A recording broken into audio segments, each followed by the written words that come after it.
Salut la famille Top Ciné. Vous savez, une grande série ne serait rien sans une antagoniste que l'on adore détester, celle qui transforme la vie de nos héros en un véritable enfer avec un simple regard noir ou un plan machiavélique.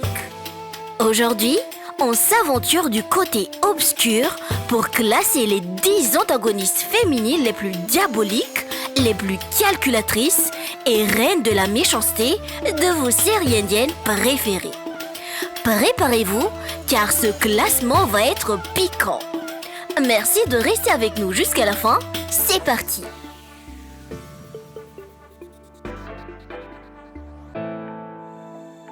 Allez, sans plus attendre, commençons par la 10e place.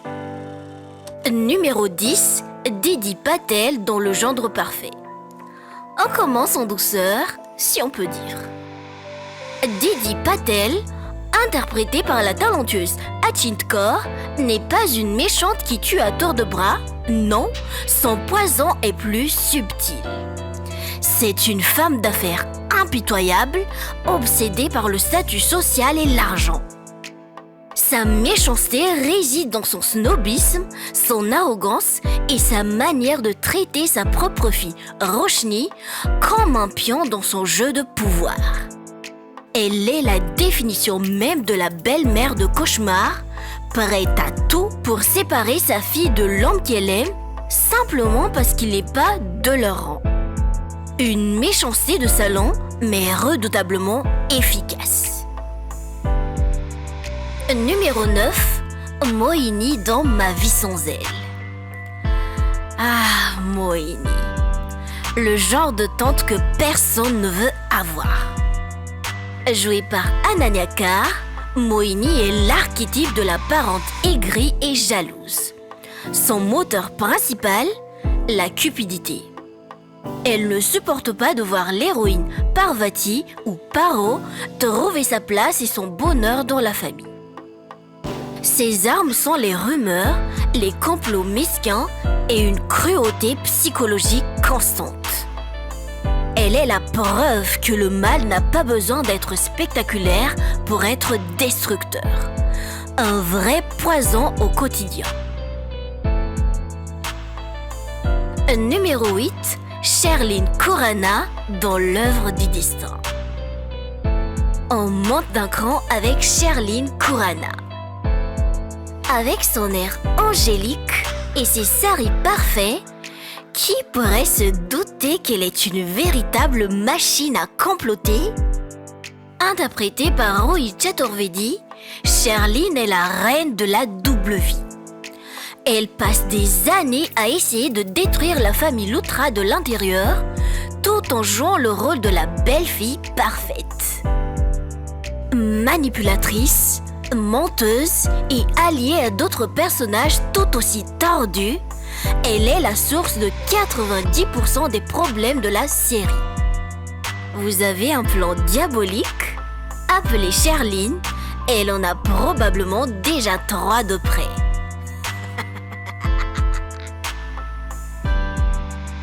Numéro 7, Shagun Aura dans Les yeux de l'amour. Shagun est un cas fascinant. Au début de la série, elle est l'antagoniste parfaite, l'ex-femme glamour et égoïste qui abandonne sa propre fille pour une vie de luxe.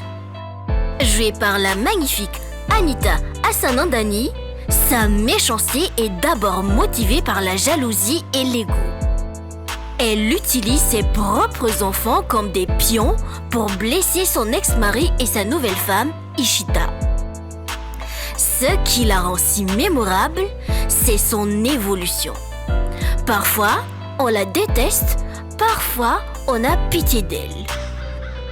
Mais ne vous y trompez pas, quand elle décide d'être mauvaise, elle est l'une des meilleures.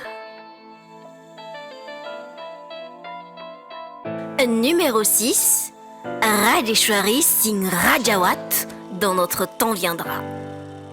Voici Ranissa, la grande reine dans toute sa splendeur tyrannique. Incarnée par Tanaz Irani, Avant que Vivana Singh ne reprenne les rênes, Rajeshwari Singh Rajawat est une matriarche qui règne sur sa famille et son domaine avec une main de fer. Son crime principal, un mépris de classe absolu. Pour elle, sa belle-fille, l'héroïne Rani, qui vient d'un milieu modeste, n'est rien d'autre qu'une servante. Elle lui inflige les pires humiliations, la rabaisse constamment et complote sans cesse pour la chasser. Son arrogance et sa cruauté, cachées derrière une façade de dignité royale, sont tout simplement insupportables. On adore la détester. Numéro 5, Alia Mehra dans les changements du destin. Si l'obsession avait un visage, ce serait celui d'Alia Mehra. Pendant des années, ce personnage brillamment joué par Shikha Singh a fait de la vie de Pragya un véritable enfer. Sa motivation, un amour non partagé pour Purab et une haine viscérale pour l'héroïne. Alia est une stratège du mal. Elle a tenté de tuer, de kidnapper, de ruiner la réputation de Pragya un nombre incalculable de fois. Le plus effrayant chez elle, c'est sa persévérance. Peu importe le nombre de fois où ses plans échouent, elle revient toujours plus déterminée et plus tordue que jamais. Numéro 4, Mahamanga dans Jodha Akbar. On fait un bond dans l'histoire avec l'une des méchantes les plus complexes et puissantes. Mahamanga, la mère nourricière de l'empereur Akbar, n'est pas une simple méchante de fiction. Interprétée magistralement par Ashwini Kalsekar, elle est une figure politique, une manipulatrice assoiffée de pouvoir. Elle voit Jodha comme une menace à son influence sur l'empereur.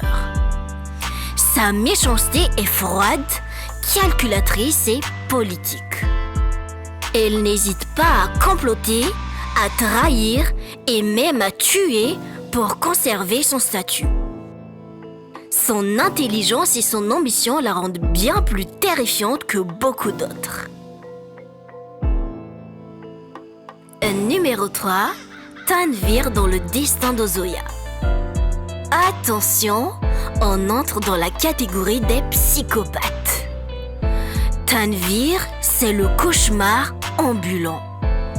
Jouée par Amrapali Gupta, elle est obsédée par le héros Assad et est prête à absolument tout pour l'avoir. Et quand je dis tout, je pèse mes mots.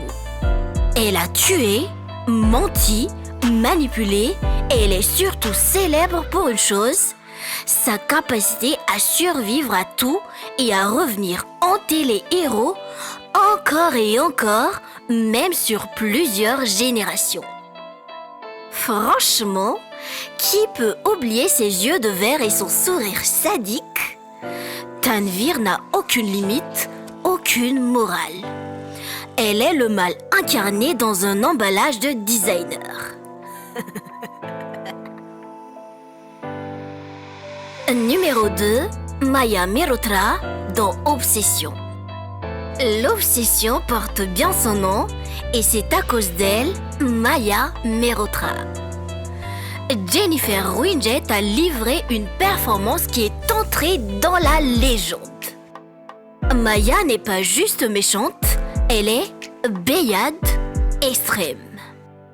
Elle est celle qui brise les normes, à la fois la protagoniste et l'antagoniste de l'histoire.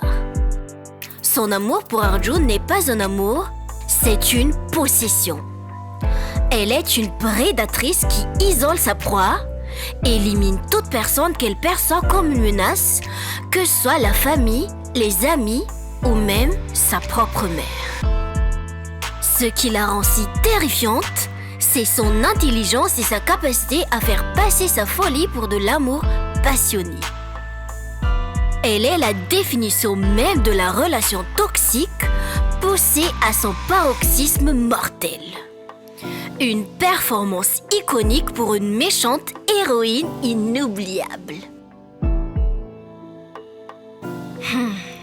Nous voici maintenant à l'incarnation du mal elle-même, la numéro 1, Sindhura Pratap Singh dans les vœux de Via. Et nous voilà au sommet de notre pyramide du mal. La première place ne pouvait revenir qu'à elle, l'antagoniste ultime, le diable en personne, Sindhura Singh. Interprétée par l'incroyable Kamya Panjabi, Sindhura a redéfini ce que signifie être une méchante de série indienne. Sa cruauté envers son demi-frère Sagar et sa femme Vidya est légendaire. Mais ce qui la place au-dessus de toutes les autres, c'est sa ténacité diabolique. Elle les a tellement tourmentés qu'elle a causé leur mort, et quand ils se sont réincarnés, elle était toujours là pour continuer à leur pourrir la vie. Tuer ses ennemis une fois ne lui suffisait pas, elle voulait le faire dans chaque vie. C'est un niveau de méchanceté qui dépasse l'entendement. Sindhura n'est pas juste une antagoniste, elle est une force de la nature maléfique. Ouf! Et voilà, c'était notre top 10 des actrices antagonistes les plus méchantes. De la belle-mère snob à la démone réincarnée, on peut dire que les héros et héroïnes de ces séries n'ont pas eu la vie facile. Maintenant, la parole est à vous. Êtes-vous d'accord avec ce classement? Avons-nous oublié une méchante qui vous a particulièrement marqué? Dites-nous tout dans les commentaires. Et surtout, répondez à ces deux questions. Laquelle de ces actrices trouvez-vous la plus talentueuse dans son rôle de méchante? Et laquelle, honnêtement, détestez-vous le plus? Si vous avez aimé cette vidéo, n'oubliez pas de liker, de vous abonner à notre chaîne pour ne rien manquer de nos prochaines vidéos. À la prochaine, namasté!